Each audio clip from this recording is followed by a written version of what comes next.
मैंने बात की कि शादी के फंक्शंस के एतबार से कुरान क्या कहता है। अब जी शादी के जो रिश्ता है ना, जो जिस रिश्ते में दो लोग बंध रहे हैं, उनके लिए क्या कहा गया है। पहला ये कि आपको दोनों का दीन देखना है। आप एक दूसरे का दीन देखकर ये डिसाइड करें कि आपको शादी करनी है या नहीं। और दीन से मेरा मतलब ये बिल्कुल नहीं है कि वो नमाजी परहेजगार हों। दीन से मेरा मतलब है उनके अखलाक, उनके मैनर्स, उनके कैरेक्टर, हर चीज़। जब तक आप सेटिस्फाई ना हो ना कि मुझे इसके साथ ज़िंदगी गुजारनी है, डोंट टेक अ स्टेप। और सेकेंडली, आपको जब शादी हो जाती है ना, तो उसके बाद ये बताया गया है कि हस्बैंड और वाइफ को एक दूसरे को देख के सुकून मिलना चाहिए। आजकल की शादियों में वो सुकून नज़र नहीं आ रहा है। लोग छोटी छोटी बातों पर बहस करते हैं, उलझते हैं, लड़ते हैं, अलहदा तक हो जाते हैं, कम्युनिकेट नहीं करते हैं। और वो क्यों नहीं करते हैं? क्योंकि रजामंदी उन्होंने नहीं, उनके पेरेंट्स ने दी थी। ये एक बहुत बड़ा मिथ है कि लड़का लड़की को ना देखे या लड़की लड़के को ना देखे। भाई उन्हें बताओ कि तुम्हारी शादी किससे होने वाली है, उन्हें दिखाओ।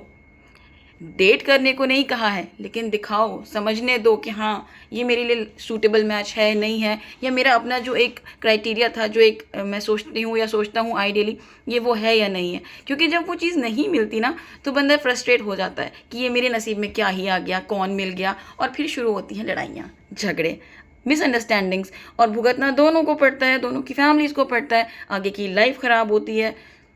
इससे क्या ही फ़ायदा है किसी को। और फिर लोग कहते हैं कि आजकल डिवोर्स रेट बढ़ गए।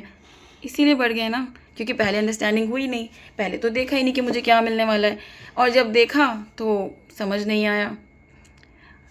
हर केस में ऐसा नहीं होता है। अरेंज मैरिजेस आर गुड, लेकिन अरेंज मैरिज में भी हस्बैंड और वाइफ को एक दूसरे को जानना देखना ज़रूरी है। यह कुरान कहता है कि दोनों की मर्ज़ी शामिल होनी चाहिए, कंसेंट होनी चाहिए। ये अन इस्लामिक नहीं है। और जब ऐसा होगा तभी तो उन दोनों को एक दूसरे को देखकर सुकून होगा, वो ट्रंक्विलिटी फील होगी कि कोई भी तूफ़ान है बाहर लेकिन मुझे सुकून है अंदर। ये तभी होगा जब वो दोनों एक दूसरे के साथ कंपैटिबल होंगे, और यही कुरान हमें कहता है।